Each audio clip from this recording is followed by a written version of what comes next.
The message traveled through the cold darkness of space for 3 months before it reached Earth.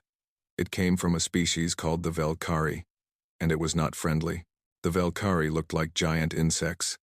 They stood on 6 legs and had hard shells covering their bodies. Their eyes were black and empty, like holes in their faces. They had ruled their part of the galaxy for 10,000 years. They had conquered hundreds of worlds. They had never lost a war. To them, other species were like animals, things to be used, things to be controlled. When they found a new world with intelligent life, they sent a simple message: surrender or die. Most species chose to surrender. The ones who did not were destroyed. The Velkari had done this so many times that it was boring to them now. Finding Earth was just another day of work.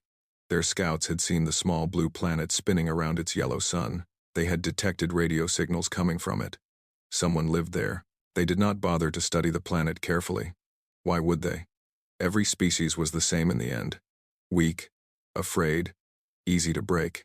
So they sent their message. It was translated into every human language and broadcast across the planet. The words were cold and clear. You are now part of the Velkari Dominion. You will give us your resources. You will serve our needs.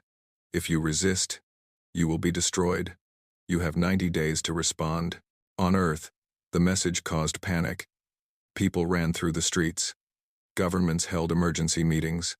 Religious leaders said it was the end of the world. Scientists tried to understand the technology that had sent the signal, but not everyone was afraid. In a deep underground bunker, the leaders of the United Nations Space Command gathered around a long table. These were the people who controlled humanity's small fleet of spaceships. They had built stations on the Moon and Mars. They had dreamed of reaching the stars. Now the stars had reached them first. We should try to talk to them, said one leader. Maybe we can find peace. They don't want peace, said another. They want slaves. We cannot fight them, said a third. Look at their technology. Their ships are thousands of years ahead of ours. We would be crushed. The argument went on for hours, days, weeks. Some wanted to surrender. Some wanted to hide. Some wanted to fight. Nobody could agree. Then the Velkari made the decision for them. 3 months after the first message, a Velkari fleet appeared near Mars. 12 ships, each one bigger than a city. They hung in space like metal mountains. On Mars, there was a research station called Hope Colony. 400 people lived there. Scientists, engineers, their families, children who had been born on the Red Planet and had never seen Earth. The Velkari sent another message. You have not surrendered. This is the price of delay. Then they fired. The weapons were like nothing humans had ever seen. Beams of pure energy that burned hotter than the sun. Hope Colony vanished in a flash of light. The buildings melted. The people inside turned to ash in less than a second. 400 lives ended in the time it took to blink. The Velkari thought this would break humanity. They thought the humans would fall to their knees and beg for mercy. This is what every other species had done. They were wrong. When news of the attack reached Earth, something changed. The fear did not go away, but something else grew alongside it. Something hot and dark and dangerous. It was a feeling that humans knew very well, even if other species did not. Rage. The arguments stopped. The debates ended. Every nation on Earth looked at the ashes of Hope Colony and made the same decision. No surrender. No forgiveness. No mercy. The United Nations Space Command sent a response to the Velkari fleet. It was short. Just 2 words and a set of numbers. Come here. The numbers were coordinates. The location of Earth. On their ships. The Velkari commanders read the message with confusion. This was not how things were supposed to go.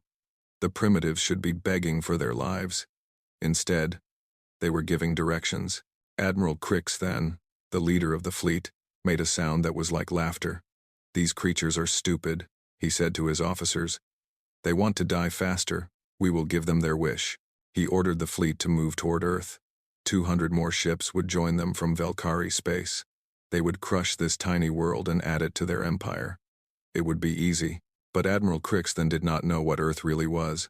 He had not read the reports from the Galactic Cartography Guild. He did not know that Earth was classified as a Category 7 death world.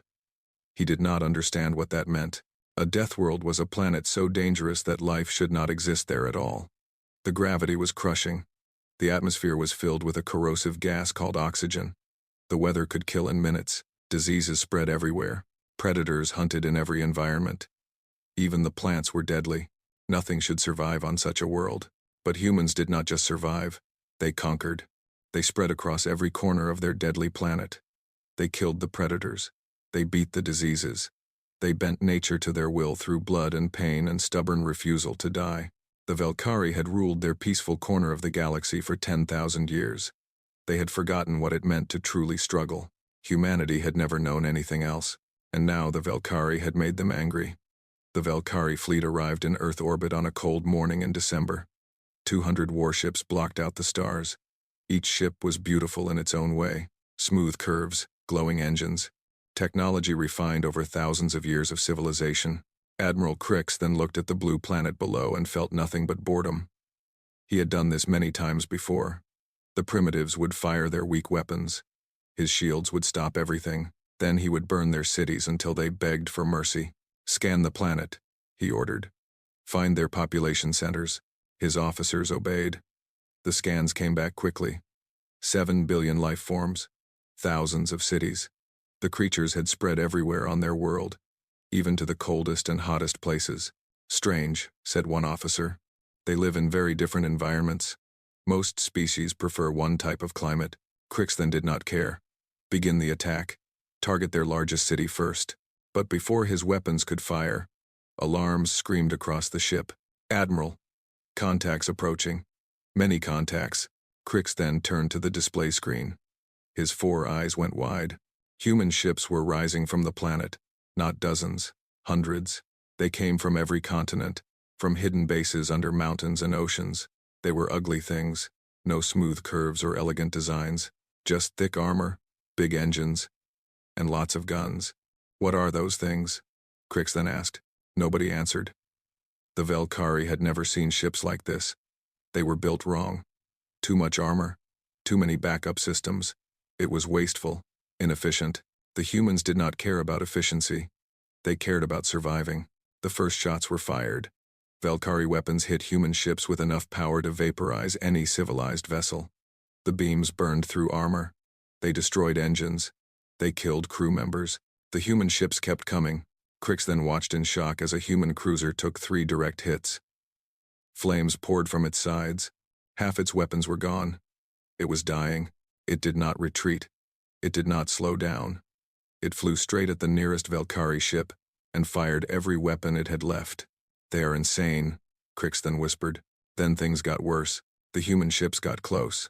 Too close for the big Valkyrie weapons to work properly. And then small objects launched from the human vessels. Metal boxes, flying toward the Valkyrie fleet. "What are those?" Crix then demanded. The answer came when the first box attached to his ship and burned through the hull. Human Marines. They wore heavy armor that made them look like metal monsters. They carried weapons that fired solid pieces of metal at incredible speeds, and they moved through the Valkyrie ship like death itself. The Valkyrie crew tried to fight back. Their weapons hit the humans. Some fell, but others kept moving. They fought with bullets. They fought with knives. They fought with their bare hands when everything else was gone. Crix then watched the security footage from inside his ship. He saw a human Marine take a blade through the shoulder. The creature did not scream. It did not fall. It grabbed the Valkyrie soldier who had stabbed it and broke his neck with its hands. Another human lost an arm to an energy blast. She used her other arm to keep fighting. She killed 3 more Valkyrie before blood loss finally dropped her. This was not war as the Valkyrie knew it. This was something else. Something from a nightmare. The Valkyrie had evolved on a peaceful world. Their planet had mild weather, gentle seasons, few predators. They had developed intelligence through cooperation and communication. Humans had evolved on a world that tried to kill them every day. They had developed intelligence to become better killers. They had hunted animals bigger than houses. They had survived ice ages and plagues and disasters. They had fought each other constantly, always getting better at war. Every human was born from a line of survivors. Every human carried the memories of 1,000,000 years of violence in their blood. The Valkyrie had never met anything like them. The battle lasted 6 hours. When it was over, 40 Valkyrie ships were destroyed. 60 more were damaged. The human losses were much higher. They had lost over 100 ships and thousands of soldiers. But they did not stop fighting. They did not ask for peace. They just kept coming. Admiral Crix then made a decision that no Velkari commander had ever made before. He ordered a retreat. The surviving Velkari ships turned and ran. They jumped into faster-than-light travel and fled toward their own space. Behind them, the humans did not celebrate. They collected their dead, they repaired their ships, they prepared for the next battle. On his command ship, Crix then wrote a report for the High Hive. His hands shook as he typed the words, "These creatures are not like others. They do not fight to win. They fight to destroy. They feel no fear. They accept death like an old friend. I recommend we do not attack their world again. I recommend we leave them alone." The High Hive read his report. They did not listen. The Velkari had never lost a war. They would not start now. They began to prepare a much larger fleet. A fleet big enough to wipe humanity from existence. But while they planned, humanity was changing. The first battle had taught them things. They had captured Velkari technology. They had learned how the alien weapons worked. And humans were very good at learning. Within months, human scientists had reverse-engineered the alien tech. They made it better. They made it deadlier. They turned the Velkari's own technology into weapons that would be used against them. The galaxy had never seen a species that could adapt so quickly, that could learn from enemies and become something worse. The Velkari thought they were the hunters. They were about to learn they were the prey. The Velkari High Hive gathered in their great chamber. Thousands of the oldest and wisest Velkari sat in circles around the Queen Mother. They had ruled the Dominion for generations. They had never faced a problem they could not solve. Admiral Crix then stood before them. His report had made them angry. "You retreated," said the Queen Mother. Her voice was cold and sharp. "No Velkari fleet has ever retreated. Great Mother, you did not see what I saw." Crix then replied, "These creatures are not normal. They do not stop. They do not surrender. They fight until they are dead. Then we will make them all dead," said the Queen Mother. "We will send the swarm fleets. 1,000 ships, enough to burn their world to ash." The High Hive agreed. The swarm fleets would take time to gather, perhaps a year, but when they arrived at Earth, nothing would survive. On Earth, humanity knew they had little time, but instead of panicking, they did something amazing. They united. For all of human history, nations had fought each other. Wars over land, wars over religion, wars over money. Humans had always found reasons to kill their own kind. Now they found a reason to stop. Every nation joined together. Old enemies shook hands. Borders opened. Resources were shared. Factories that had made cars and phones now made weapons and ships. Scientists from every country worked side by side. The whole planet became one giant war machine. In secret labs deep underground, human scientists studied the Velkari technology they had captured. They found something very interesting. The Velkari communicated through something called a neural link. Their minds were connected to each other. They could share thoughts and feelings across vast distances. This is how they controlled their empire. Every Velkari was part of a great hive mind, with the queens at the center. Human scientists found a way to use this against them. For years, people on Earth had talked about psychics, humans who could read minds or move objects with thoughts. Most scientists said this was nonsense, but when they studied the Velkari neural technology, they discovered something shocking. Some humans had a weak version of the same ability. It had always been there, hidden, unused. The Velkari technology could make it stronger. A program began. Humans with the gift were found and trained. They learned to connect with the neural link. They learned to send thoughts into it, and then they learned to send nightmares. The first test was small. A single human psychic connected to the Velkari hive mind. She sent one memory. Just a few seconds of footage from human history. The trenches of World War I. She shared the images. Mud and blood and barbed wire. Soldiers dying by the thousands for a few feet of ground. Gas that burned lungs from the inside. Bodies lying in the mud for months. On a Velkari colony 50 light-years away, 1,000 drones suddenly collapsed. They screamed and clawed at their own heads. Some went mad. Some died from the shock. The human psychic smiled. The Velkari had lived in peace for so long. Their world was gentle. Their wars were clean. They had never experienced true horror. Humanity had horror to spare. More psychics were trained. They sent more memories. The Black Death, when half of Europe died from disease. The atomic bombs that burned 2 cities to ash. The genocides, the famines, the endless wars. Every nightmare that humanity had ever created was now a weapon. Across the Dominion, Velkhari began to go insane. Workers stopped working. Soldiers refused to fight. Some killed themselves to escape the visions in their heads. The queens tried to block the transmissions. But human psychics were getting stronger every day. The Velkhari had created the neural link to unite their species. Now it was tearing them apart. But humanity did not stop there. While the psychics attacked the Velkhari mind, human engineers built new ships, bigger ships, faster ships, ships covered in armor and filled with weapons that combined human and alien technology. They built weapons that could crack moons. They built engines that could cross the galaxy. They built suits of armor that let human soldiers survive wounds that would kill any other species. And they trained. Every day. Every hour. Millions of humans learned to fight in space. They practiced boarding actions. They studied Velkhari tactics. They prepared for a war that would shake the galaxy. Meanwhile, something else was happening.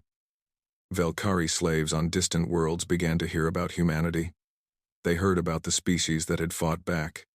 The species that had made the Dominion retreat. The species that was sending nightmares into the hive mind. Some called humans monsters. They were afraid. These creatures from the death world seemed just as bad as the Velkhari, but others had a different reaction. Species that had been conquered long ago. Species that had once been proud warriors before the Velkhari broke them. They heard about humanity and felt something they had not felt in generations. Hope. On Earth, the final preparations were being made. The swarm fleets were coming. 1,000 ships. The largest force the Dominion had ever gathered. Any other species would have been terrified. Any other species would have tried to run or hide or surrender. Humanity looked at the coming storm and smiled. They had been waiting for this. They had been preparing. They had turned their rage into weapons. They had turned their nightmares into power. The Velkhari had made a terrible mistake when they attacked Hope Colony.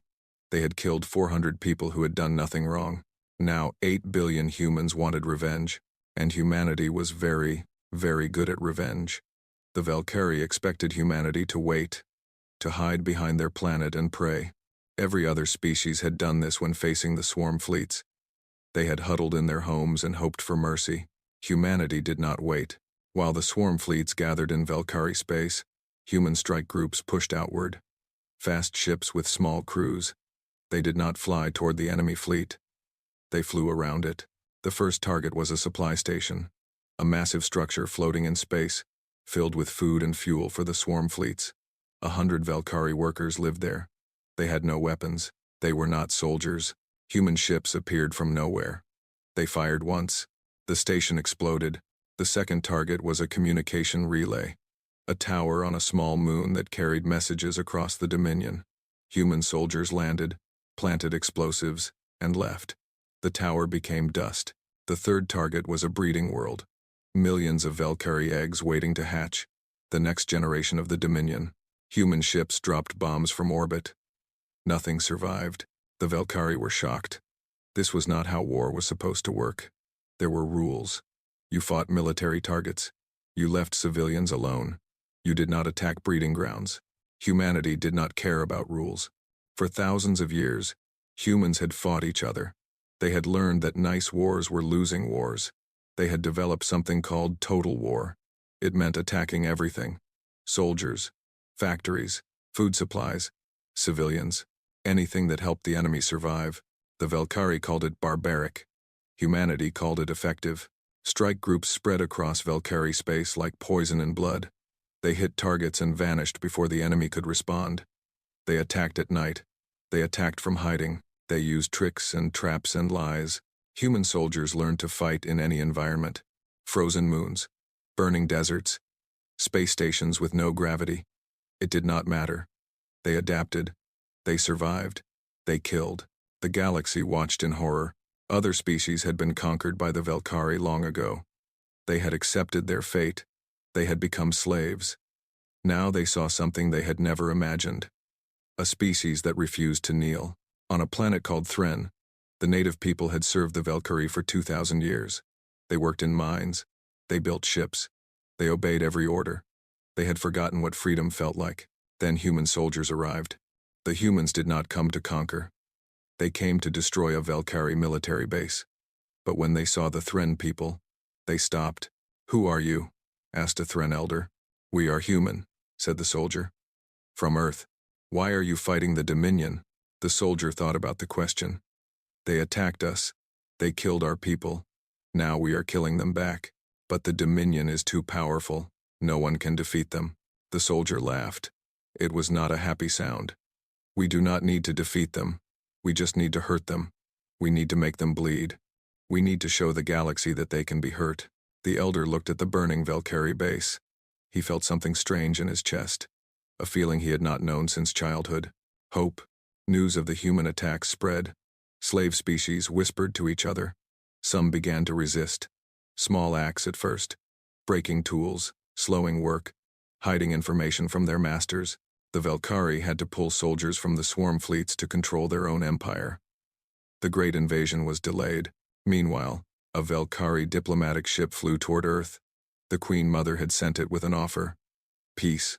Territory. A seat on the Dominion Council.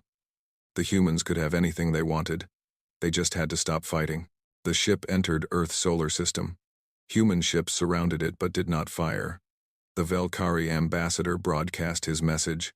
"People of Earth, the Valkyrie Dominion offers peace.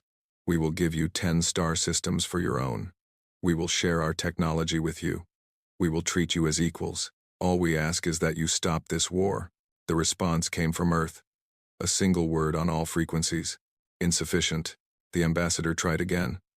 "What do you want? Name your price. We will pay it." The human response was longer this time. "You killed 400 of our people on Mars. Scientists, children, families. They were not soldiers. They were not a threat. You burned them alive to scare us." There was a pause. "We do not want your territory. We do not want your technology. We do not want a seat on your council." Another pause. "We want you to be afraid. We want you to know what it feels like to lose everything. We want you to understand that you made a terrible mistake when you came to our world." The ambassador's legs shook. "Then what will end this war?"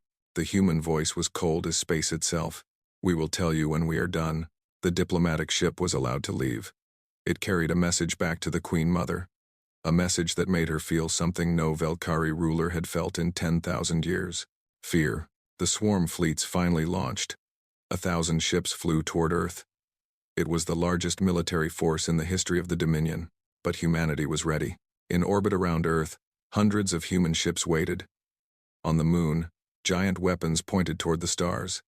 On Earth itself, 8 billion people looked up at the sky and made a silent promise. No retreat, no surrender, no mercy. The final battle was about to begin. The swarm fleets arrived on a Tuesday. 1,000 ships dropped out of faster-than-light travel at the edge of Earth's solar system. They filled the space between planets like a metal cloud. Their weapons powered up, their soldiers prepared for battle. Admiral Crixton was there. He had been given command again. A chance to redeem himself. To prove that his first retreat was not cowardice. He looked at the human defenses and felt worry in his heart. There were fewer human ships than before. Perhaps 300. But they had been busy building other things. The moon was covered in weapon platforms. Giant railguns that could fire metal at incredible speeds. Energy weapons stolen from Valkyrie ships and made bigger. Missile launchers holding thousands of warheads. And Earth itself had changed. The humans had built defense stations in orbit. They had placed weapons on every continent. They had turned their planet into a fortress. "It does not matter," Crixton told himself. "We have more ships. We will crush them." He gave the order to attack. The Battle of Sol began. Valkyrie ships surged forward. Human ships rose to meet them. The space between Mars and Earth became a storm of fire and metal. Human ships died by the dozens. They were brave and clever, but there were too many enemies. For every Valkyrie ship destroyed, 5 human vessels were lost. But humans did not stop fighting. Pilots with burning ships flew into enemy formations. They used their deaths as weapons. Damaged cruisers refused to retreat. They kept firing until nothing was left. The moon's weapons tore holes in the Valkyrie fleet. Railguns punched through shields. Missiles exploded against hulls. But still the enemy came. Days passed. Then a week. The battle continued without rest. Human losses were terrible. The fleet was cut in half, then cut in half again. The orbital stations were destroyed one by one. The moon's guns fell silent as Valkyrie's ships bombed them from above. Crix then watched his victory approach. His fleet had paid a heavy price. 400 ships were gone, but he still had 600, more than enough to burn Earth. Break through their lines, he ordered. Target the planet. End this. The Valkyrie ships pushed forward. Human defenses began to collapse. It seemed like the end. On Earth, billions of people watched the battle in the sky. They saw their ships dying. They saw the enemy getting closer. They knew what would happen if the Valkyrie won, but they did not run. They did not hide. They did not surrender. They got angry. In a bunker deep below a mountain, 10,000 human psychics sat in circles. They had been preparing for this moment for months. They were connected to Valkyrie neural technology. They were ready to use humanity's final weapon. Not a bomb. Not a fleet. A scream. The psychics joined their minds together. They reached out to every human on Earth. 8 billion minds, all thinking the same thing. Anger, pain, loss, the memory of Hope Colony burning, the faces of 400 dead, the refusal to die, the stubborn, burning, absolute refusal to give up. And then they pushed it all into the Valkyrie hive mind. The effect was instant. On every Valkyrie ship, drones collapsed at their stations. They screamed and clawed at their heads. The hive mind was on fire. 8 billion human voices shouting into it with all their rage and pain. But it was not just memories this time. It was will. Human will. The thing that had kept humanity alive through ice ages and plagues and wars. The force that made humans stand up after every fall. The power that came from a species that had never known a day without struggle. The Valkyrie had evolved on a peaceful world. They did not know how to fight this. Crix then fell from his command chair. His mind was burning. He saw visions he could not understand. Humans dying in trenches. Humans starving in famines. Humans burning in nuclear fire. And through it all, humans refusing to give up. Always fighting. Always surviving. He felt something he had never felt before. Terror. The Valkyrie fleet went silent. Ships drifted without control. Weapons stopped firing. The great invasion had stopped. The surviving human ships attacked. They showed no mercy. They destroyed every Valkyrie vessel they could reach. Crix then managed to give one last order. Retreat. All ships retreat. The survivors ran. They fled toward the edge of the solar system. They jumped into faster-than-light travel and did not look back. Behind them, humanity began to count the cost. So many ships destroyed, so many soldiers dead. The moon was scarred. Earth's orbit was filled with wreckage, but they had won. In the days that followed, a message spread across the galaxy. It came from Valkyrie survivors, from slave species who had watched the battle, from ancient races who had hidden for thousands of years. The message was simple. Do not go to the third planet of Sol. Do not touch the humans. They are not like us. They were born on a world that tried to kill them every day, and they survived. They feel no fear. They never give up. They are monsters from a nightmare world, and their rage is beyond anything we have ever seen. The Valkyrie dominion began to collapse. Slave species rose up. The hive mind was damaged. The queens could no longer control their empire, and on Earth, humanity began to build again. New ships, bigger ships, ships that could reach the galactic core. They were done being afraid. They were done being attacked.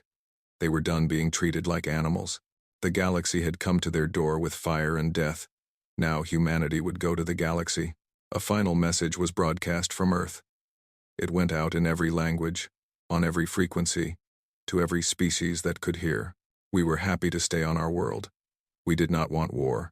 We did not want empire. But you came to us. You killed our people.